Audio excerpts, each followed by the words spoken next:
Imaginez un instant qu'au fond d'une bibliothèque poussiéreuse, cachée depuis des siècles, se trouve un manuscrit qui pourrait changer notre compréhension du christianisme, un texte si révolutionnaire que certains ont préféré l'enterrer plutôt que de révéler son contenu au monde.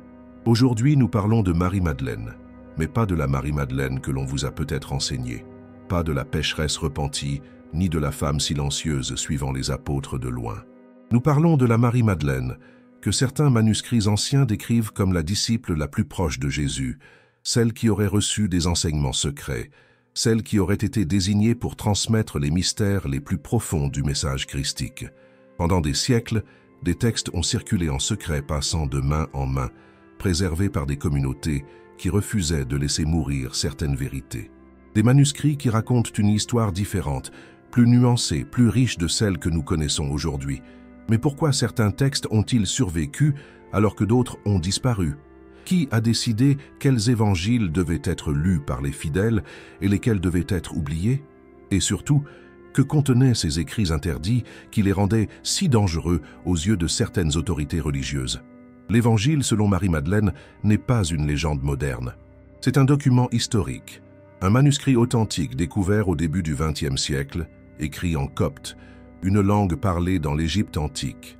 Ce texte, vieux de plus de 1500 ans, nous offre un regard différent sur l'une des figures les plus fascinantes du Nouveau Testament. Aujourd'hui, nous ne sommes pas là pour créer des polémiques ou remettre en question la foi de quiconque. Nous sommes là pour explorer, avec respect et rigueur historique, ce que nous disent ces manuscrits anciens. Nous sommes là pour comprendre comment l'image de Marie-Madeleine a évolué à travers les siècles et pourquoi certains textes qui parlaient d'elle ont été mis de côté. Car comprendre notre histoire, c'est comprendre notre présent. Et parfois, regarder vers le passé nous aide à voir plus clairement qui nous sommes aujourd'hui. Cette quête de vérité historique nous mènera à travers les sables d'Égypte où ces manuscrits ont été découverts, dans les bibliothèques d'Europe où ils sont aujourd'hui conservés et dans les débats académiques contemporains qui tentent de donner un sens à ces découvertes extraordinaires. Nous explorerons ensemble comment une femme qui était présente aux moments les plus cruciaux de la vie de Jésus, sa crucifixion, sa mise au tombeau, sa résurrection, a pu voir son rôle minimisé dans certaines traditions, alors que d'autres textes la présentent comme une figure centrale du mouvement chrétien primitif. Alors, êtes-vous prêts à découvrir ce que ces manuscrits anciens ont à nous dire? Êtes-vous prêts à explorer cette histoire fascinante avec un esprit ouvert et un cœur respectueux? Car ce voyage nous attend, et il commence maintenant. L'histoire que nous allons explorer aujourd'hui a commencé il y a moins d'un siècle, dans le désert égyptien, lorsque des paysans ont fait une découverte qui allait révolutionner notre compréhension du christianisme primitif. En 1945, près de la ville de Nag Hammadi, en Haute-Égypte, des agriculteurs cherchant de l'engrais naturel ont découvert une jarre d'argile scellée. À l'intérieur, 13 codex de papyrus reliés en cuir, contenant 52 textes différents. Parmi eux se trouvait l'Évangile selon Marie-Madeleine, mais aussi l'Évangile de Thomas, l'Évangile de Philippe, et de nombreux autres écrits qui n'avaient jamais été inclus dans le canon biblique officiel. Mais pourquoi ces textes avaient-ils été cachés? Pour comprendre cela, nous devons remonter au IVe siècle après Jésus-Christ, une période cruciale pour l'histoire du christianisme. À cette époque, l'empereur romain Constantin avait légalisé le christianisme, et l'Église cherchait à unifier les différentes traditions chrétiennes sous une doctrine commune. C'est dans ce contexte qu'ont eu lieu plusieurs conciles, dont celui de Nicée en 325, où les dirigeants chrétiens ont débattu de questions fondamentales. Quels textes devaient être considérés comme sacrés? Quelles croyances devaient être acceptées comme orthodoxes? Les 4 évangiles que nous connaissons aujourd'hui, Matthieu, Marc, Luc et Jean, ont été retenus parmi de nombreux autres textes qui circulaient dans les premières communautés chrétiennes. Mais qu'est-il arrivé aux autres? Certains ont été qualifiés d'apocryphes, d'autres de gnostiques, et beaucoup ont simplement disparu. Les manuscrits de Nag Hammadi nous montrent qu'il existait une diversité remarquable dans le christianisme primitif. Différentes communautés avaient différentes interprétations du message de Jésus, différentes pratiques, différentes visions du rôle des femmes dans l'Église naissante. Parmi ces textes figure l'Évangile selon Marie, un document qui présente Marie-Madeleine, non pas comme une suivante silencieuse, mais comme une disciple privilégiée, quelqu'un qui aurait reçu des révélations spéciales et qui aurait eu autorité pour enseigner aux autres apôtres. Ces découvertes ont ouvert une fenêtre fascinante sur un monde que nous pensions perdu. Elles nous montrent que l'histoire du christianisme primitif était plus complexe, plus riche et plus diverse que ce que nous imaginions. Aujourd'hui, ces manuscrits sont étudiés dans les universités du monde entier.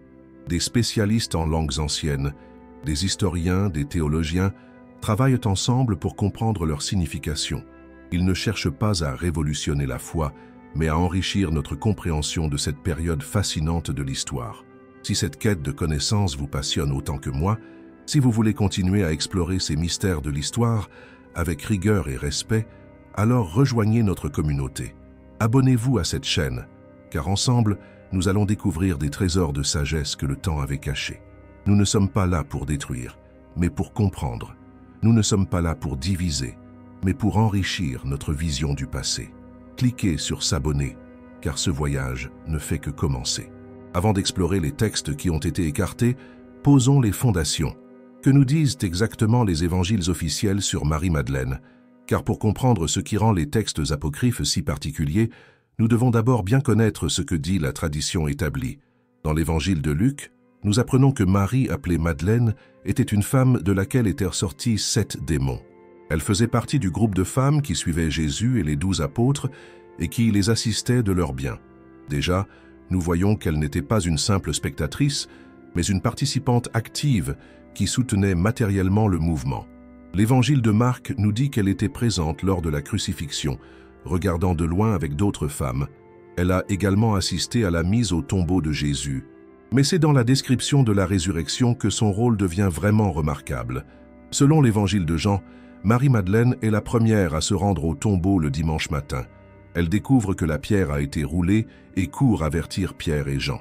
Quand ceux-ci repartent après avoir constaté que le tombeau est vide, Marie reste, et c'est à elle, seule, que Jésus ressuscité apparaît en premier. Cette scène est d'une puissance extraordinaire. Jésus lui dit « Marie », et elle reconnaît sa voix.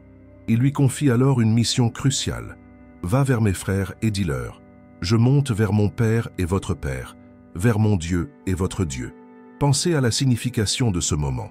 Dans une société où le témoignage des femmes n'avait pas de valeur légale, où elles étaient souvent considérées comme des témoins non fiables, c'est à une femme que revient l'honneur d'être la première témoin de la résurrection. C'est elle qui reçoit la mission d'annoncer cette nouvelle extraordinaire aux autres disciples. Les pères de l'Église ont d'ailleurs reconnu cette importance. Saint Augustin l'appelait l'apôtre des apôtres, apostola apostolorum. Saint Thomas d'Aquin confirmait ce titre, reconnaissant qu'elle avait été envoyée par le Christ lui-même pour annoncer sa résurrection. Mais alors une question se pose. Comment cette femme si clairement importante dans les récits de la résurrection a-t-elle pu être réduite dans l'imaginaire populaire au rôle de pécheresse repentie? L'évangile de Luc mentionne, dans un passage différent, une femme pécheresse qui oint les pieds de Jésus de parfum. Cette femme n'est pas nommée. Pourtant, au fil des siècles, une confusion s'est installée dans certaines traditions, amalgamant cette femme anonyme avec Marie-Madeleine. Cette confusion ne se retrouve pas dans toutes les traditions chrétiennes. L'Église orthodoxe, par exemple, a toujours maintenu une distinction claire entre Marie-Madeleine et la femme pécheresse anonyme. Mais dans la tradition occidentale, cette amalgamation a profondément marqué l'image de Marie-Madeleine. Il est fascinant de constater que même dans les évangiles canoniques, Marie-Madeleine occupe une place unique. Elle est présente aux moments les plus cruciaux, la mort, l'ensevelissement et la résurrection de Jésus. Elle est la première à recevoir la nouvelle de la résurrection et la première à être chargée de la transmettre. Ces éléments, déjà présents dans les textes officiels, prennent une dimension encore plus grande quand nous les mettons en parallèle avec ce que nous disent les manuscrits découverts à Nag Hammadi. Car si les évangiles canoniques nous montrent une Marie-Madeleine importante, les textes apocryphes vont beaucoup plus loin dans la description de son rôle et de son autorité spirituelle. Comment une femme que les évangiles présentent comme la première témoin de la résurrection est-elle devenue, dans l'imaginaire populaire, principalement associée à la pénitence et au péché? Cette transformation ne s'est pas faite du jour au lendemain, mais résulte d'une évolution complexe qui s'étend sur plusieurs siècles. L'un des moments clés de cette transformation remonte au VIe siècle, avec le pape Grégoire le Grand. Dans une homélie prononcée en 591, il affirme que Marie-Madeleine, Marie de Béthanie, la sœur de Lazare, et la femme pécheresse anonyme de l'évangile de Luc ne font qu'une seule et même personne. Cette décision, qui n'était pas basée sur des preuves textuelles solides, allait marquer profondément la perception occidentale de Marie-Madeleine. Pourquoi cette décision a-t-elle été prise? Les historiens suggèrent plusieurs raisons possibles. D'une part, l'Église de cette époque cherchait à simplifier les récits évangéliques pour les rendre plus accessibles aux fidèles. D'autre part, certains théologiens pensent que cette fusion correspondait à une vision particulière du repentir et de la rédemption qui était importante pour l'Église de l'époque. Mais il est crucial de noter que cette interprétation n'a jamais été universelle. L'Église orthodoxe orientale a maintenu la distinction entre ces différentes femmes. Aujourd'hui encore, dans la tradition orthodoxe, Marie-Madeleine est célébrée comme la porteuse de bonnes nouvelles et non comme une pécheresse repentie. Cette différence de tradition nous montre à quel point l'interprétation des textes sacrés peut varier selon les contextes culturels et historiques. Ce qui était évident pour une communauté ne l'était pas nécessairement pour une autre. Au Moyen Âge, l'image de Marie-Madeleine comme pécheresse repentie s'est encore renforcée. Elle est devenue un modèle de conversion, une figure qui montrait que même les plus grands pécheurs pouvaient trouver la rédemption. Cette image a inspiré d'innombrables œuvres d'art, de la littérature et a marqué la dévotion populaire. Paradoxalement, même sous cette image de pénitente, Marie-Madeleine gardait une place particulière. Elle était vénérée, invoquée, et son culte s'est répandu dans toute l'Europe. Les pèlerins venaient de loin pour vénérer ses reliques supposées, notamment en France, où plusieurs lieux revendiquaient sa présence. Mais au XXe siècle, quelque chose de remarquable s'est produit. L'Église catholique elle-même a commencé à reconsidérer cette identification. En 1969, la réforme liturgique de Vatican II a officiellement distingué Marie-Madeleine de la femme pécheresse anonyme dans le calendrier liturgique. Cette décision reconnaissait que l'amalgamation faite par Grégoire le Grand n'avait pas de base scripturaire solide. Plus récemment, en 2016, le pape François a élevé la mémoire liturgique de Marie-Madeleine au rang de fête, la plaçant au même niveau que les apôtres. Dans le décret accompagnant cette décision, il la désigne clairement comme l'apôtre des apôtres, reconnaissant officiellement son rôle crucial dans l'annonce de la résurrection. Cette évolution dans l'Église officielle reflète un mouvement plus large de redécouverte de Marie-Madeleine. Les découvertes archéologiques, l'étude des manuscrits anciens et les recherches historiques modernes contribuent toutes à nous donner une image plus nuancée et plus riche de cette figure extraordinaire. Cette transformation de l'image de Marie-Madeleine vous interpelle-t-elle? Aviez-vous conscience de ces différences entre les traditions orientales et occidentales? Dites-moi dans les commentaires, quelle image de Marie-Madeleine aviez-vous avant de regarder cette vidéo? Vos réflexions enrichissent notre compréhension collective de cette histoire fascinante. Aujourd'hui, nous avons accès à des sources que les générations précédentes ne pouvaient pas consulter. Les manuscrits de Nag Hammadi, découverts au XXe siècle, nous offrent un regard nouveau sur le christianisme primitif et sur le rôle que Marie-Madeleine y jouait. Ces textes ne contredisent pas nécessairement les évangiles canoniques, mais ils les complètent, ils les enrichissent. Ils nous montrent la diversité des traditions qui existaient dans les premiers siècles du christianisme. Maintenant que nous avons exploré l'évolution de l'image de Marie-Madeleine, il est temps de nous pencher sur le document qui nous révèle une facette complètement différente de cette figure, l'Évangile selon Marie. Ce manuscrit, officiellement catalogué comme Papyrus Berlin 8 502, n'est pas complet. Nous n'en possédons que des fragments, ce qui rend son étude à la fois fascinante et frustrante. Le texte que nous avons aujourd'hui nous manque les premières pages et contient plusieurs lacunes, mais ce qui reste est suffisamment substantiel pour nous donner un aperçu remarquable de la vision que certaines communautés chrétiennes primitives avaient de Marie-Madeleine. Le manuscrit est rédigé en copte, la langue de l'Égypte chrétienne, et les spécialistes le datent approximativement du 5e siècle. Cependant, le texte original grec sur lequel il est basé pourrait être beaucoup plus ancien, certains chercheurs suggérant une composition possible au 2e siècle. Dans ce texte, nous découvrons Marie-Madeleine sous un jour complètement différent. Elle n'est plus la femme silencieuse suivant de loin, ni la pécheresse repentie. Ici, elle apparaît comme une disciple privilégiée, quelqu'un qui a reçu des enseignements particuliers et qui a l'autorité spirituelle pour guider les autres disciples.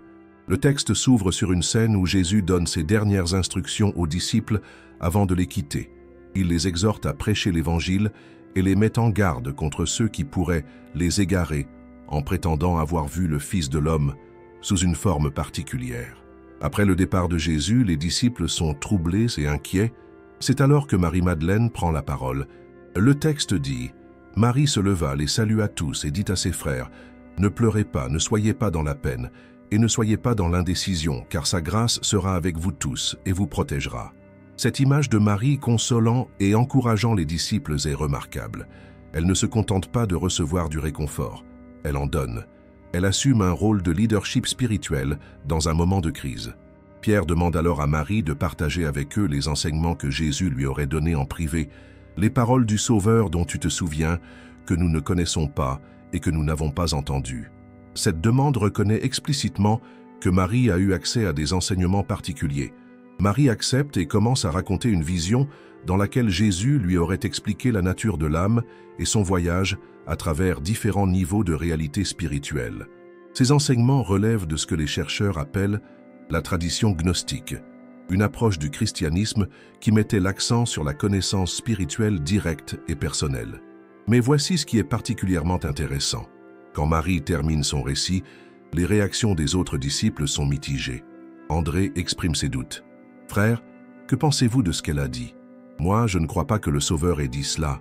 Ces enseignements sont vraiment des idées étranges. » Pierre va encore plus loin dans sa contestation. Est-ce que vraiment il a parlé avec une femme, à notre insu, et pas ouvertement? Devons-nous tous nous tourner vers elle et l'écouter? L'a-t-il préféré à nous? Cette tension dans le texte est fascinante. Elle révèle ce qui semble être un conflit réel dans certaines communautés chrétiennes primitives concernant l'autorité spirituelle des femmes, et en particulier le rôle de Marie-Madeleine. Marie se met à pleurer face à ces accusations, et c'est Lévi, identifié dans d'autres textes comme l'apôtre Matthieu, qui prend sa défense. « Pierre, tu as toujours été emporté. Maintenant, je te vois t'acharner contre la femme comme le font les adversaires. Pourtant, si le Sauveur l'a rendue digne, qui es-tu, toi, pour la rejeter? Assurément, le Sauveur la connaît très bien. C'est pourquoi il l'a aimée plus que nous. » Ces passages nous montrent un christianisme primitif, bien plus complexe que ce que nous pourrions imaginer. Ils révèlent des débats, des tensions, des questions sur l'autorité et le leadership qui traversaient ces premières communautés. Il est important de noter que l'Évangile selon Marie ne se présente pas comme un texte historique au sens moderne du terme. Comme beaucoup de textes de cette époque, il mélange souvenirs, visions, enseignements spirituels et réflexions théologiques. Il ne faut pas le lire comme un reportage journalistique, mais comme un document qui nous révèle la façon dont certaines communautés comprenaient et préservaient leur héritage spirituel. Ce qui rend ce texte particulièrement précieux, c'est qu'il nous montre une tradition où Marie-Madeleine était non seulement respectée, mais considérée comme ayant une autorité spirituelle particulière. Une tradition où elle était vue comme quelqu'un qui avait eu accès à des enseignements spéciaux et qui avait la capacité de les transmettre aux autres. Cette vision contraste fortement avec l'image qui a dominé dans une grande partie du christianisme occidental pendant des siècles. Elle nous invite à repenser notre compréhension de la diversité qui existait dans le christianisme primitif et du rôle que les femmes y jouaient. L'Évangile selon Marie n'est pas le seul texte ancien à présenter Marie-Madeleine sous les traits d'un leader spirituel. D'autres manuscrits découverts au XXe siècle confirment cette vision et nous permettent de reconstituer l'image d'une femme qui occupait une place centrale dans certaines communautés chrétiennes primitives. Dans l'Évangile de Philippe, un autre texte de Nag Hammadi, nous trouvons des passages qui décrivent Marie-Madeleine comme la compagne de Jésus, utilisant un terme copte qui peut signifier aussi bien épouse spirituelle que partenaire dans le ministère. Le texte affirme que Jésus l'aimait plus que tous les disciples et il l'embrassait souvent sur la bouche. Avant de mal interpréter ce passage, il est essentiel de comprendre le contexte culturel. Dans les traditions mystiques de l'époque, le baiser sur la bouche était souvent un symbole de transmission de sagesse spirituelle, de connaissances sacrées passées d'un maître à son disciple le plus proche. Ce geste n'avait pas nécessairement la connotation romantique que nous lui donnons aujourd'hui. L'Évangile de Philippe continue en expliquant que les autres disciples était jaloux de cette relation privilégiée. Les disciples lui dirent « Pourquoi l'aimes-tu plus que nous tous ?» Le Sauveur répondit et leur dit « Pourquoi ne vous aimais-je pas comme elle ?» Cette réponse est remarquable. Elle suggère que la préférence de Jésus pour Marie n'était pas arbitraire, mais basée sur quelque chose de spécial chez elle, peut-être sa capacité de compréhension, sa réceptivité spirituelle ou sa fidélité.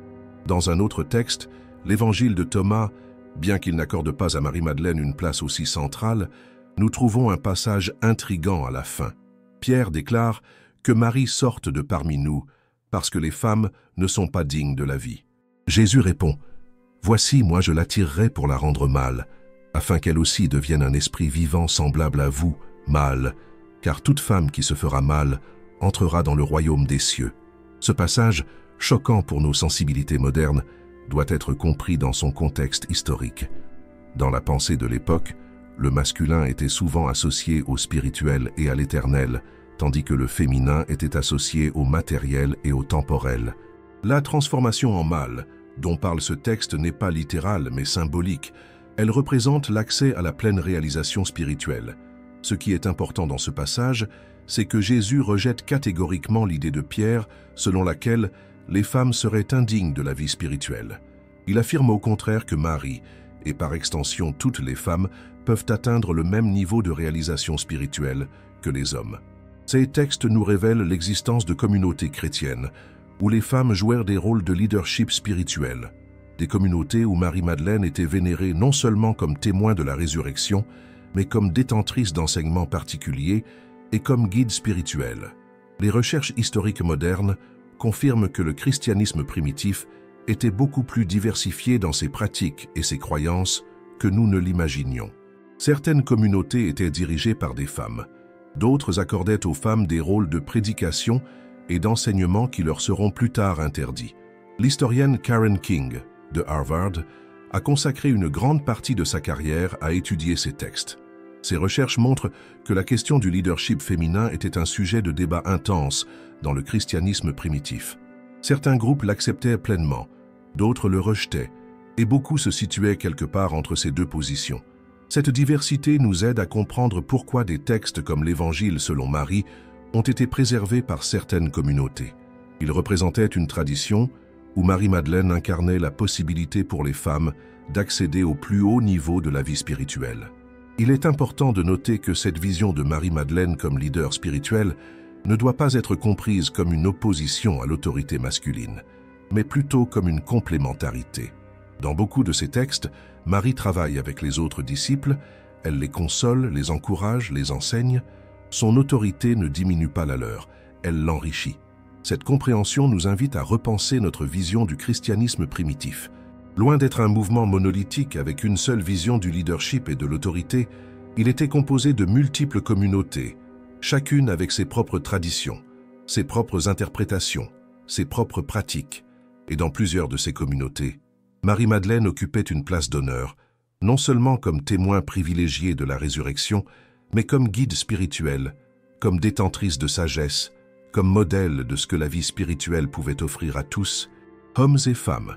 Pour comprendre pleinement pourquoi certains textes présentent Marie-Madeleine comme une figure de leadership spirituel, nous devons explorer le contexte des communautés qui ont préservé ces traditions.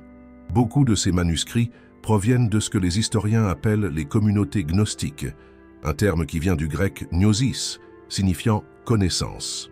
Le gnosticisme n'était pas une religion séparée, mais plutôt un ensemble de mouvements spirituels qui existaient à l'intérieur et autour du christianisme primitif. Ces communautés partageaient certaines caractéristiques. Elles mettaient l'accent sur la connaissance directe et personnelle de Dieu. Elles croyaient que cette connaissance pouvait libérer l'âme de l'ignorance et de la souffrance, et elles accordaient souvent aux femmes des rôles spirituels importants. Pour les gnostiques, le salut ne venait pas seulement de la foi ou des bonnes œuvres, mais de la compréhension profonde des mystères spirituels. Ils croyaient que Jésus était venu non seulement pour racheter l'humanité par sa mort et sa résurrection, mais aussi pour transmettre une sagesse secrète qui permettrait aux âmes d'atteindre leur véritable destinée spirituelle. Dans cette vision, Marie-Madeleine occupait une place particulière parce qu'elle était considérée comme ayant reçu et compris cette sagesse cachée. Elle était vue comme la dépositaire de connaissances que Jésus n'avait pas partagées avec tous ses disciples, mais seulement avec ceux qui étaient capables de les recevoir et de les comprendre. Cette approche explique pourquoi, dans l'Évangile selon Marie, nous la voyons enseigner aux autres disciples des vérités qu'ils n'avaient pas entendues auparavant. Elle n'invente pas ses enseignements. Elle transmet ce qu'elle a reçu et compris grâce à sa proximité particulière avec Jésus et sa capacité spirituelle exceptionnelle. Les communautés gnostiques étaient souvent organisées différemment des communautés chrétiennes plus traditionnelles. Au lieu d'une hiérarchie rigide basée sur l'ordination masculine, elles fonctionnaient souvent selon des principes plus égalitaires. Les femmes pouvaient être prophétesses, enseignantes et même dirigeantes de communautés. Cette ouverture aux femmes leaders n'était pas accidentelle. Elle découlait de leur théologie même. Les gnostiques croyaient souvent que la divinité comportait des aspects à la fois masculins et féminins. Ils vénéraient non seulement Dieu le Père, mais aussi la Sophia, la sagesse divine personnifiée comme une figure féminine. Dans cette vision, l'exclusion des femmes du leadership spirituel aurait été non seulement injuste, mais théologiquement incorrecte. Les textes gnostiques regorgent de figures féminines puissantes: Sophia, Barbelo, Noréa et bien sûr Marie-Madeleine. Ces figures ne sont pas des curiosités marginales, mais des éléments centraux de leur système spirituel. Elles représentent la conviction que la sagesse divine se manifeste aussi bien à travers le féminin que le masculin. Cependant, ces communautés ont progressivement fait face à des pressions croissantes. À mesure que le christianisme se structurait et s'institutionnalisait, particulièrement après la conversion de l'empereur Constantin au IVe siècle, les autorités ecclésiastiques ont cherché à établir une doctrine uniforme et une hiérarchie claire. Les écrits gnostiques, avec leur emphasis sur la révélation personnelle et leur inclusion des femmes dans le leadership, ont été vus comme problématiques. Ils remettaient en question l'autorité exclusive des évêques et suggéraient que la vérité spirituelle pouvait être accessible directement, sans passer par les canaux officiels de l'Église. C'est ainsi que beaucoup de ces textes ont été déclarés hérétiques. Des campagnes ont été organisées pour les détruire et leurs communautés ont été persécutées. Certains groupes ont survécu en se cachant, préservant leurs textes sacrés en secret, comme ceux qui ont été enterrés près de Nag Hammadi. Ce contexte historique nous aide à comprendre pourquoi l'Évangile selon Marie et d'autres textes similaires ont été perdus pendant si longtemps. Ils représentaient une vision du christianisme qui était devenue inacceptable pour l'Église officielle, non pas nécessairement parce qu'ils étaient faux, mais parce qu'ils représentaient une alternative qui remettait en question l'ordre établi. Il est important de noter que les gnostiques se considéraient comme de vrais chrétiens. Ils ne rejetaient pas Jésus, au contraire, ils le vénéraient profondément. Mais ils l'interprétaient différemment, mettant l'accent sur ses enseignements de sagesse plutôt que uniquement sur sa mort et sa résurrection. Cette diversité du christianisme primitif nous montre que l'histoire de cette religion est plus riche et plus complexe que nous ne l'imaginions souvent. Les découvertes de Nag Hammadi nous ont redonné accès à des voix qui avaient été silencieuses pendant des siècles, nous permettant d'entendre à nouveau ce que ces communautés avaient à dire sur Marie-Madeleine et sur la nature de la vie spirituelle. L'influence de Marie-Madeleine ne s'est pas limitée aux manuscrits anciens. À travers l'Europe et au-delà, nous trouvons des traces de traditions locales qui préservent des récits fascinants sur cette figure extraordinaire. Ces traditions, bien qu'elles mélangent souvent histoire et légende, nous donnent un aperçu de l'impact durable qu'elle a eu sur l'imagination populaire. En France, particulièrement en Provence, une riche tradition place Marie-Madeleine comme l'une des figures fondatrices du christianisme français. Selon ces récits, après la résurrection, elle aurait quitté la Palestine avec d'autres disciples pour échapper aux persécutions. Les légendes racontent qu'elle serait arrivée sur les côtes méditerranéennes, près de ce qui est aujourd'hui Sainte-Marie de la Mer. Cette tradition provençale affirme qu'elle aurait passé ses dernières années en ermite dans une grotte du massif de la Sainte-Baume, se consacrant à la prière et à la contemplation. L'abbaye de Saint-Maximin-la-Sainte-Baume revendique encore aujourd'hui la garde de ses reliques, attirant des milliers de pèlerins chaque année. Ce qui est remarquable dans ces traditions françaises, c'est qu'elle présente Marie-Madeleine, non pas comme une pécheresse repentie, mais comme une évangélisatrice active, une femme forte qui a contribué à l'établissement du christianisme en Gaule. Cette vision correspond davantage à l'image que nous trouvons dans les manuscrits gnostiques qu'à celle qui a dominé une grande partie de la tradition occidentale. En Angleterre, les légendes arthuriennes ont intégré Marie-Madeleine dans le mythe du Graal. Certaines versions de ces récits suggèrent qu'elle aurait apporté en Europe non seulement l'Évangile, mais aussi des reliques sacrées liées à la passion du Christ. Ces traditions, bien qu'elles relèvent largement de la littérature médiévale, témoignent de la fascination continue qu'exerçait cette figure. Dans les pays orthodoxes, Marie-Madeleine a conservé son statut de porteuse de bonnes nouvelles, myrophore en grec. Les icônes orthodoxes la représentent souvent tenant un œuf rouge, symbole de la résurrection, en référence à une légende selon laquelle elle aurait annoncé la résurrection à l'empereur Tibère en transformant miraculeusement un œuf en rouge. D'où regardez-vous cette vidéo en ce moment? Votre région, votre pays a-t-il des traditions particulières concernant Marie-Madeleine? Peut-être connaissez-vous des églises, des légendes locales ou des festivités qui lui sont dédiées? Écrivez-le dans les commentaires, car ces traditions populaires font partie de l'héritage vivant de cette figure extraordinaire. Que vous soyez en France, au Brésil, en Espagne, au Canada ou ailleurs dans le monde, ces récits locaux enrichissent notre compréhension globale de l'impact de Marie-Madeleine à travers les siècles. Ce qui frappe dans cette géographie du souvenir, c'est la persistance de traditions, qui présentent Marie-Madeleine comme une figure active et influente. Même quand l'Église officielle mettait l'accent sur son repentir, la piété populaire préservait des récits où elle apparaît comme une leader, une évangélisatrice, une femme de pouvoir spirituel. Ces traditions populaires, bien qu'elles ne puissent pas être considérées comme historiquement exactes, nous révèlent quelque chose d'important, le besoin profond qu'éprouvaient les communautés chrétiennes d'avoir des modèles féminins forts. Marie-Madeleine répondait à ce besoin, incarnant la possibilité pour les femmes d'accéder aux plus hautes dimensions de la vie spirituelle. Aujourd'hui, avec les découvertes archéologiques et l'étude des manuscrits anciens, nous pouvons mieux comprendre d'où viennent ces traditions.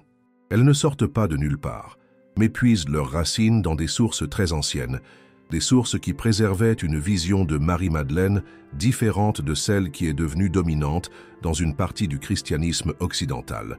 Les manuscrits ne sont pas les seules sources qui nous renseignent sur Marie-Madeleine et son importance dans le christianisme primitif.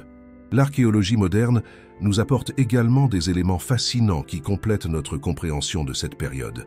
Dans les catacombes de Rome, les archéologues ont découvert des fresques datant des premiers siècles du christianisme qui représentent des femmes dans des positions de leadership liturgique.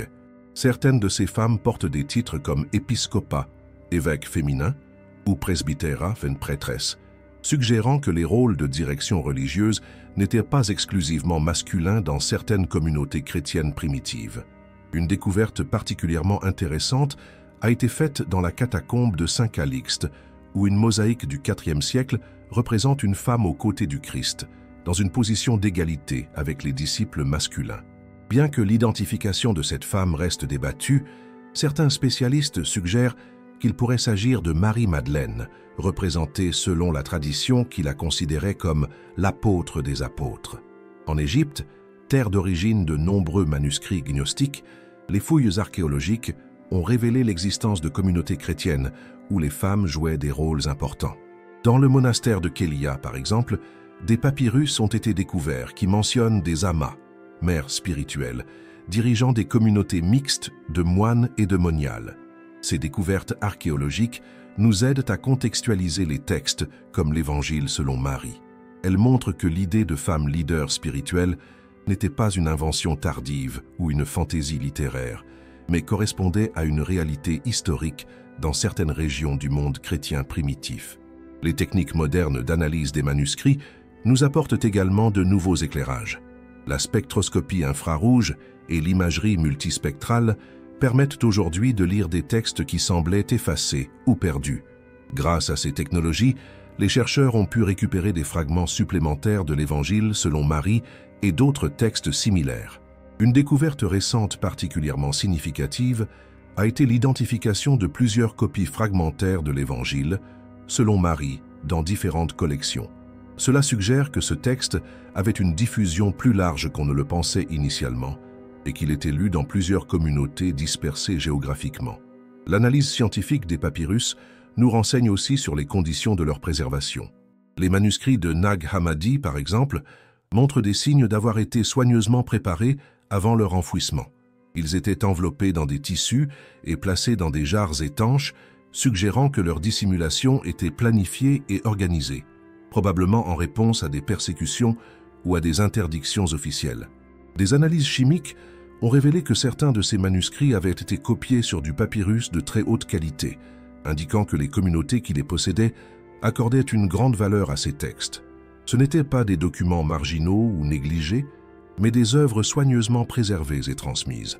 L'archéologie nous apporte également des informations sur les lieux de culte où Marie-Madeleine était vénérée. En France, les fouilles de l'abbaye de Saint-Maximin-la-Sainte-Baume ont révélé des couches de construction remontant au 5e siècle, confirmant l'ancienneté du culte de Marie-Madeleine dans cette région. Des découvertes similaires ont été faites dans d'autres sites européens. En Italie, des inscriptions du 6e siècle mentionnent explicitement Marie-Madeleine comme Apostola Apostolorum, montrant que ce titre n'était pas seulement théorique, mais était réellement utilisé dans la liturgie et la dévotion populaire. Ces éléments archéologiques ne prouvent pas la véracité historique de tous les récits concernant Marie-Madeleine, mais ils nous montrent que son importance dans le christianisme primitif était bien réelle et largement reconnue. Ils confirment que les traditions préservées dans les manuscrits gnostiques ne sont pas des inventions tardives, mais s'enracinent dans des pratiques et des croyances authentiques des premiers siècles chrétiens. L'archéologie nous révèle ainsi un christianisme primitif plus diversifié et plus ouvert au leadership féminin que ce que l'histoire officielle nous a longtemps enseigné. Elle nous aide à comprendre pourquoi des figures comme Marie-Madeleine ont pu jouer des rôles si importants dans certaines communautés et pourquoi leur mémoire a persisté, même quand les textes qui en parlaient ont été interdits ou oubliés. L'étude de Marie-Madeleine dans les textes anciens nous amène inévitablement à réfléchir sur une question plus large. Quelle était la place des femmes dans le leadership spirituel du christianisme primitif? Et comment cette place a-t-elle évolué au fil des siècles? Les évangiles canoniques eux-mêmes nous donnent des indices sur l'importance des femmes dans le mouvement de Jésus. Outre Marie-Madeleine, nous rencontrons Marie et Marthe de Béthanie, Suzanne, Jeanne, épouse de Chuza, intendant d'Hérode, et de nombreuses autres femmes qui ne suivaient pas seulement Jésus, mais qui soutenaient activement son ministère de leurs biens. Cette participation financière et logistique n'était pas négligeable. Elle suggère que ces femmes avaient une certaine indépendance économique et qu'elles prenaient des décisions importantes concernant l'usage de leurs ressources. Dans la société de l'époque, où les femmes étaient souvent sous la tutelle de leurs pères ou époux, cette autonomie était remarquable. Plus significatif encore, l'évangile de Luc mentionne que ces femmes les suivaient et les servaient. Le verbe grec utilisé ici, diakonein, est le même qui donnera le mot diacre. Il implique non pas un service domestique, mais un ministère actif, une fonction officielle dans la communauté. Dans les lettres de Paul, nous trouvons des mentions de femmes qui exerçaient clairement des fonctions de leadership. Phoebe est appelée diakonos, diacre, de l'église de Cenchreae et Prostatis, dirigeante ou protectrice de nombreux fidèles. Prisca, ou Priscille, est présentée comme co-dirigeante avec son époux Aquila d'une église domestique, et Paul la mentionne souvent en premier, suggérant qu'elle pourrait avoir eu un rôle prédominant. Plus frappant encore, Paul mentionne Junias, probablement une femme Junia, comme remarquable parmi les apôtres. Cette phrase a fait l'objet de débats considérables, mais de nombreux exégètes modernes s'accordent pour dire qu'elle désigne une femme qui était reconnue comme apôtre par les communautés chrétiennes primitives. Ces éléments nous montrent que le leadership féminin dans le christianisme primitif n'était pas exceptionnel, mais faisait partie de la réalité normale de ces communautés. Dans ce contexte, les récits gnostiques qui présentent Marie-Madeleine comme une leader spirituelle ne semblent plus si extraordinaires ou invraisemblables. Cependant, cette situation a progressivement changé. Dès la fin du 1er siècle, nous voyons apparaître des textes qui limitent le rôle des femmes dans l'Église. Les épîtres pastorales 1 Timothée, 2 Timothée, Tite, dont l'attribution à Paul est débattue par les spécialistes, contiennent des passages qui interdisent aux femmes d'enseigner ou d'exercer l'autorité sur les hommes. Cette évolution s'est accélérée au 2e et 3e siècle. Les pères de l'Église comme Tertullien et Jean Chrysostome ont développé une théologie qui restreignait de plus en plus le rôle des femmes dans la vie ecclésiastique. Ils s'appuyaient sur certaines interprétations des textes pauliniens et sur les conventions sociales de leur époque. Il est important de noter que cette restriction n'était pas universelle. Certaines communautés chrétiennes, particulièrement celles influencées par les traditions gnostiques, ont continué à accorder aux femmes des rôles de leadership. C'est dans ce contexte que des textes comme l'Évangile selon Marie ont été préservés. Ils représentaient une vision alternative qui résistait à cette marginalisation progressive. La théologie développée par ces communautés était souvent sophistiquée. Elles argumentaient que si Dieu avait créé l'humanité homme et femme à son image, alors la divinité elle-même devait incorporer des aspects masculins et féminins. Exclure les femmes du leadership spirituel revenait donc à nier une partie de la nature divine. Cette vision théologique explique pourquoi, dans de nombreux textes gnostiques, nous trouvons des figures divines féminines comme Sophia, la sagesse, Barbelo ou la mère de tout. Ces figures ne sont pas des ajouts secondaires, mais des éléments centraux de leur compréhension de Dieu et de la création. Marie-Madeleine, dans ce système, n'était pas seulement une disciple privilégiée, mais un symbole de la capacité féminine d'accéder à la plus haute sagesse spirituelle. Elle représentait la preuve vivante que les femmes pouvaient non seulement recevoir la révélation divine, mais aussi la transmettre à d'autres. Cette perspective théologique nous aide à comprendre pourquoi le débat autour de Marie-Madeleine dans l'Évangile selon Marie n'est pas anecdotique. Quand Pierre conteste son autorité en disant « Est-ce que vraiment il a parlé avec une femme à notre insu et pas ouvertement ?» il exprime une vision qui deviendra dominante dans une grande partie du christianisme institutionnel. Mais quand Lévi défend Marie en répondant « Si le Sauveur l'a rendue digne, qui es-tu toi pour la rejeter ?» il articule une vision alternative, une vision où la dignité spirituelle ne dépend pas du genre, mais de la capacité à recevoir et transmettre la sagesse divine. Cette tension théologique nous éclaire sur les enjeux qui se jouaient dans le christianisme primitif. Il ne s'agissait pas seulement de questions d'organisation ecclésiastique, mais de visions fondamentalement différentes de la nature humaine, de la divinité et du rôle de chacun dans la quête spirituelle. Au XXIe siècle, l'intérêt pour Marie-Madeleine et les textes qui parlent d'elle connaît un renouveau remarquable. Cette renaissance ne se limite pas aux cercles académiques, mais touche un public beaucoup plus large, incluant des croyants de différentes traditions, des chercheurs spirituels et des personnes simplement fascinées par l'histoire du christianisme primitif. Plusieurs facteurs contribuent à ce regain d'intérêt.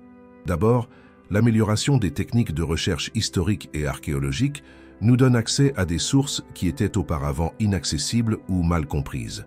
Les découvertes de Nag Hammadi, bien qu'elles datent du milieu du XXe siècle, continuent d'être étudiées et de révéler de nouveaux aspects grâce aux technologies modernes d'analyse des textes.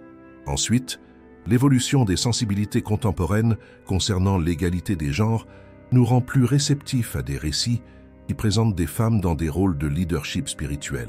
Ce qui pouvait sembler invraisemblable ou marginal aux générations précédentes apparaît aujourd'hui comme une possibilité historique légitime et même probable. L'Église catholique elle-même a participé à cette réévaluation. En 2016, le pape François a élevé la mémoire liturgique de Marie-Madeleine au rang de fête, l'égalant ainsi aux apôtres. Dans le décret accompagnant cette décision, elle est explicitement appelée Apostola Apostolorum, apôtre des apôtres. Cette reconnaissance officielle marque un tournant significatif dans l'approche catholique de cette figure. Cette évolution officielle s'accompagne d'un renouveau dans la recherche théologique. De nombreux théologiens contemporains, hommes et femmes, explore les implications de ces découvertes pour notre compréhension du christianisme. Il ne cherche pas à révolutionner la foi, mais à l'enrichir en redécouvrant des dimensions qui avaient été oubliées ou marginalisées. Les universités du monde entier proposent désormais des cours sur le christianisme gnostique et les évangiles apocryphes. Ces études ne sont plus confinées au département d'histoire ancienne, mais intéressent aussi les facultés de théologie, de littérature et même de psychologie. L'Évangile selon Marie est étudié non seulement comme document historique, mais aussi comme texte spirituel, offrant des perspectives uniques sur la quête de sens. Dans le domaine de l'art et de la culture populaire, Marie-Madeleine connaît également une nouvelle visibilité. Des romans, des films, des œuvres d'art contemporaines explorent sa figure sous des angles nouveaux, souvent inspirés par les découvertes des manuscrits gnostiques. Ces œuvres, bien qu'elles relèvent parfois plus de la fiction que de l'histoire, contribuent à maintenir vivant l'intérêt pour ces questions. Les communautés chrétiennes alternatives et les mouvements spirituels contemporains puisent également dans ces traditions anciennes. Certains groupes voient dans l'Évangile selon Marie et les textes similaires une validation de leurs propres pratiques spirituelles qui accordent aux femmes des rôles de leadership égaux à ceux des hommes. Il est important de noter que cette redécouverte de Marie-Madeleine ne se fait pas au détriment de la tradition établie, mais plutôt en complément de celle-ci. Les chercheurs sérieux ne prétendent pas que l'Évangile selon Marie devrait remplacer les évangiles canoniques, mais qu'il peut nous aider à mieux comprendre la richesse et la diversité du christianisme primitif. Cette approche nuancée permet un dialogue constructif entre différentes perspectives. Les communautés traditionnelles peuvent découvrir des aspects oubliés de leur héritage, tandis que ceux qui se sentaient exclus des structures ecclésiastiques classiques peuvent trouver dans ces textes anciens des sources d'inspiration et de légitimation. L'héritage contemporain de Marie-Madeleine dépasse également les frontières du christianisme. Dans un monde où les questions d'égalité des genres et de leadership féminin sont centrales, sa figure devient un symbole universel de la capacité des femmes à accéder aux plus hautes dimensions de la sagesse et de l'autorité spirituelle. Des conférences internationales réunissent régulièrement des spécialistes de différentes disciplines pour échanger sur ces découvertes. Ces rencontres académiques produisent une littérature scientifique de plus en plus riche qui permet au grand public d'accéder à des informations fiables sur ces questions complexes. Les technologies numériques jouent également un rôle important dans cette renaissance. Des projets de numérisation permettent aujourd'hui à quiconque d'accéder aux images des manuscrits originaux et même à des traductions dans de multiples langues. Cette démocratisation de l'accès aux sources primaires transforme la façon dont nous pouvons étudier et comprendre ces textes. L'héritage contemporain de Marie-Madeleine nous invite donc à une approche plus ouverte et plus nuancée de l'histoire du christianisme. Il nous rappelle que cette histoire est plus riche, plus complexe et plus diverse que nous ne l'imaginions souvent. Et il nous encourage à continuer de chercher, de questionner et de découvrir avec respect et rigueur les trésors de sagesse que le passé a à nous offrir. Nous voici arrivés au terme de ce voyage extraordinaire à travers les siècles, à la découverte d'une Marie-Madeleine que beaucoup ne connaissaient pas. Nous avons exploré des manuscrits anciens, des découvertes archéologiques, des traditions populaires et des débats théologiques qui nous éclairent sur l'une des figures les plus fascinantes du christianisme primitif. Que pouvons-nous retenir de cette exploration? D'abord que l'histoire du christianisme est beaucoup plus riche et plus diverse que nous ne l'imaginons souvent.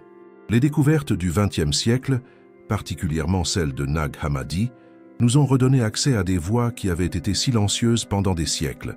Ces voix ne contredisent pas nécessairement la tradition établie, mais elles l'enrichissent, elles la complètent. Elles nous montrent d'autres facettes de cette histoire extraordinaire. L'Évangile selon Marie et les autres textes que nous avons explorés nous révèlent un christianisme primitif, où les femmes jouaient des rôles importants, où Marie-Madeleine était reconnue non seulement comme témoin de la résurrection, mais comme détentrice d'une sagesse particulière et comme guide spirituel. Cette vision ne diminue en rien l'importance des autres disciples, mais elle nous montre que le leadership spirituel dans les premières communautés chrétiennes était peut-être plus ouvert et plus diversifié que nous ne le pensions. Ces découvertes nous invitent également à réfléchir sur la façon dont l'histoire est transmise. Nous avons vu comment l'image de Marie-Madeleine a évolué au fil des siècles, comment elle a été transformée selon les besoins et les contextes de différentes époques. Cette évolution nous rappelle que l'histoire n'est jamais neutre, qu'elle est toujours racontée d'un certain point de vue, avec certains présupposés et certains objectifs. Mais cette constatation ne doit pas nous conduire au relativisme ou au scepticisme. Au contraire, elle nous encourage à chercher toujours plus de sources, à croiser les témoignages, à étudier avec rigueur et méthode. Les manuscrits de Nag Hammadi ne sont pas plus vrais que les évangiles canoniques, mais ils nous offrent un éclairage différent et complémentaire sur la même période historique. L'approche académique moderne nous donne des outils pour étudier ces textes avec objectivité. Nous pouvons dater les manuscrits, analyser leur langue, comprendre leur contexte culturel et religieux. Nous pouvons distinguer ce qui relève de la mémoire historique de ce qui appartient à l'interprétation théologique ou à la création littéraire. Cette rigueur scientifique nous permet d'apprécier ces textes à leur juste valeur, sans tomber dans la crédulité naïve ni dans le rejet systématique. Ce que nous révèle l'étude de Marie-Madeleine, c'est aussi l'importance de garder un esprit ouvert face aux découvertes. Pendant des siècles, Une certaine image de cette figure avait dominé dans une partie du christianisme occidental. Les découvertes modernes ne démolissent pas cette image, mais elles la complètent. Elles nous montrent qu'il y avait d'autres façons de comprendre son rôle et son importance. Cette ouverture d'esprit est particulièrement importante à notre époque où les questions d'égalité des genres et de leadership féminin sont centrales dans de nombreuses discussions sociales et religieuses. Les textes anciens que nous avons explorés ne donnent pas de réponse toute faite à nos questions contemporaines, mais ils nous montrent que ces débats ne sont pas nouveaux, qu'ils traversent l'histoire du christianisme depuis ses origines. Il est remarquable de constater que l'Église catholique elle-même participe aujourd'hui à cette redécouverte. En élevant Marie-Madeleine au rang d'apôtre des apôtres, le pape François a officiellement reconnu ce que les manuscrits anciens avaient en préservé, l'importance cruciale de cette femme dans les origines du christianisme. Cette évolution montre que la tradition vivante peut intégrer de nouvelles découvertes sans renier son héritage.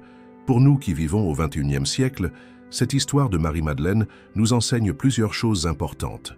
Elle nous rappelle d'abord que la quête de vérité est un processus continu qui ne s'arrête jamais. Chaque génération redécouvre le passé avec ses propres outils, ses propres questions, ses propres sensibilités. Ce que nous comprenons aujourd'hui ne sera peut-être pas exactement ce que comprendront nos descendants, et c'est normal. Elle nous enseigne aussi l'importance de respecter la diversité des traditions et des interprétations. Le christianisme n'a jamais été monolithique, et cette diversité n'est pas une faiblesse, mais une richesse. Les différentes façons de comprendre Marie-Madeleine comme pécheresse repentie, comme apôtre des apôtres, comme détentrice de sagesse gnostique, ne s'excluent pas nécessairement mutuellement.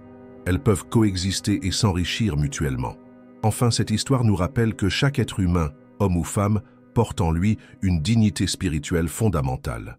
Les débats sur le leadership féminin dans le christianisme primitif ne sont pas que des questions historiques abstraites, mais touchent à des questions fondamentales sur la nature humaine et sur notre capacité à tous d'accéder à la sagesse et à la vérité spirituelle. Que vous soyez croyant ou non, que vous apparteniez à une tradition religieuse particulière ou que vous soyez simplement curieux d'histoire, l'étude de Marie-Madeleine et des textes qui parlent d'elle nous offrent des leçons précieuses sur la condition humaine, sur la quête de sens et sur la façon dont les sociétés construisent et transmettent leurs valeurs. Cette exploration nous a menés des sables d'Égypte où furent découverts les manuscrits de Nag Hammadi au laboratoire moderne où ils sont étudiés avec les technologies les plus avancées. Nous avons traversé les siècles, depuis les premières communautés chrétiennes jusqu'aux débats contemporains sur l'égalité des genres et le leadership spirituel. Le message le plus important que nous pouvons retirer de cette aventure intellectuelle et spirituelle, c'est peut-être celui de l'humilité. Humilité face à la complexité de l'histoire, face à la richesse des traditions humaines, face aux mystères qui entourent encore les origines de notre civilisation. Nous ne possédons jamais toute la vérité, mais seulement des fragments, des indices, des témoignages partiels qu'il nous faut assembler avec patience et prudence.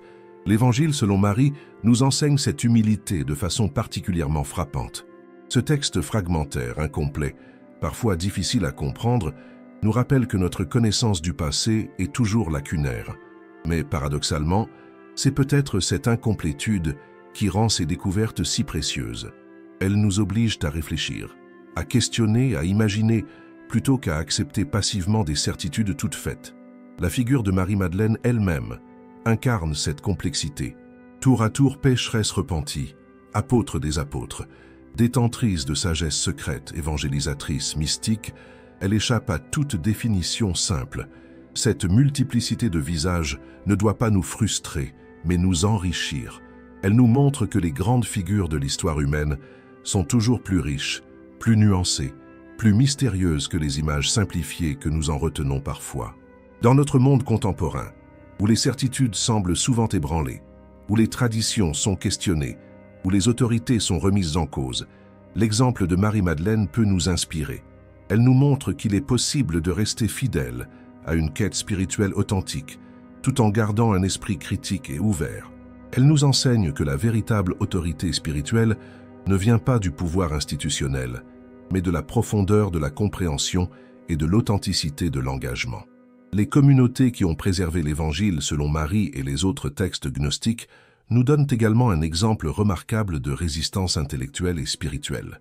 Face aux pressions de conformité, face aux tentatives d'uniformisation doctrinale, elles ont choisi de préserver des traditions alternatives, de maintenir vivantes des voix différentes. Cette diversité préservée nous enrichit aujourd'hui et nous rappelle l'importance de protéger la pluralité des perspectives. Il est significatif que ces redécouvertes aient lieu à notre époque. Peut-être sommes-nous plus près qu'avant à entendre ces voix alternatives, à apprécier cette diversité, à intégrer ces perspectives dans notre compréhension du passé et du présent. Les défis de notre temps, l'égalité des genres, le dialogue interreligieux, la recherche de sens dans un monde sécularisé, nous rendent peut-être plus sensibles aux messages que ces textes anciens avaient à transmettre. Mais cette actualité ne doit pas nous faire oublier que nous étudions des documents historiques, produits dans des contextes très différents du nôtre. L'Évangile selon Marie n'a pas été écrit pour répondre à nos questions contemporaines, mais pour répondre aux préoccupations spirituelles de communautés du IIe ou IIIe siècle. Cette distance temporelle nous oblige à un effort d'interprétation, de traduction culturelle qui est en lui-même enrichissant. L'un des aspects les plus fascinants de cette étude, c'est qu'elle nous montre comment le passé continue à vivre dans le présent. Les manuscrits de Nag Hammadi, enterrés il y a plus de 1000 ans, continuent à nourrir des réflexions, à inspirer des créations, à susciter des débats. Ils nous rappellent que l'histoire n'est pas un musée poussiéreux, mais une source vivante de sagesse et d'inspiration. Cette vitalité du passé nous invite à réfléchir sur notre propre responsabilité envers les générations futures. Quels textes, quelles traditions, quelles voies préservons-nous pour ceux qui viendront après nous? Comment transmettons-nous non seulement les certitudes de notre époque, mais aussi ses questionnements, ses recherches, ses découvertes? L'histoire de Marie-Madeleine nous enseigne que la transmission n'est jamais neutre. Chaque génération choisit ce qu'elle retient du passé, ce qu'elle met en avant, ce qu'elle laisse dans l'ombre. Ces choix reflètent les valeurs, les préoccupations, les limites de chaque époque. Prendre conscience de cette sélectivité nous rend plus humbles face à nos propres interprétations et plus ouverts aux réinterprétations futures. En terminant ce voyage à travers les siècles et les manuscrits, nous pouvons dire que Marie-Madeleine demeure ce qu'elle a toujours été, un mystère. Mais c'est un mystère fécond, qui continue à nous questionner, à nous inspirer, à nous enseigner. Que nous la voyons comme la première témoin de la résurrection, comme l'apôtre des apôtres, comme la détentrice de sagesse gnostique, ou comme le symbole de toutes ces dimensions à la fois, elle reste une figure qui nous invite à dépasser les limites conventionnelles et à explorer les profondeurs de l'expérience spirituelle humaine. Si cette exploration vous a touché, si elle a éveillé en vous des questions nouvelles ou confirmé des intuitions anciennes, alors notre voyage ensemble ne fait que commencer. L'histoire de Marie-Madeleine s'inscrit dans la vaste aventure de la quête humaine de sens et de vérité. Cette quête n'appartient à aucune tradition particulière, mais concerne tous ceux qui s'interrogent sur les mystères de l'existence. Abonnez-vous à cette chaîne pour continuer à explorer avec nous ces trésors cachés de l'histoire humaine. Chaque semaine, nous découvrons ensemble des manuscrits oubliés, des traditions perdues, des voix qui attendent d'être entendues à nouveau. Notre mission n'est pas de révolutionner vos croyances, mais de les enrichir en vous donnant accès aux sources les plus authentiques et les plus diversifiées de notre héritage spirituel et culturel. Cliquez sur le prochain contenu qui apparaîtra sur votre écran, car les découvertes que nous avons à partager avec vous continuent de nous émerveiller et de nous instruire. L'histoire humaine recèle encore tant de trésors que nous avons hâte de découvrir avec vous. Ensemble, nous sommes les gardiens de cette mémoire multiple et riche qui fait la beauté de notre humanité commune. Merci de faire partie de cette communauté de chercheurs et de penseurs qui refusent de laisser sombrer dans l'oubli les voix du passé qui ont encore tant à nous dire. Merci d'avoir regardé cette vidéo jusqu'à la fin. On se retrouve dans la prochaine vidéo.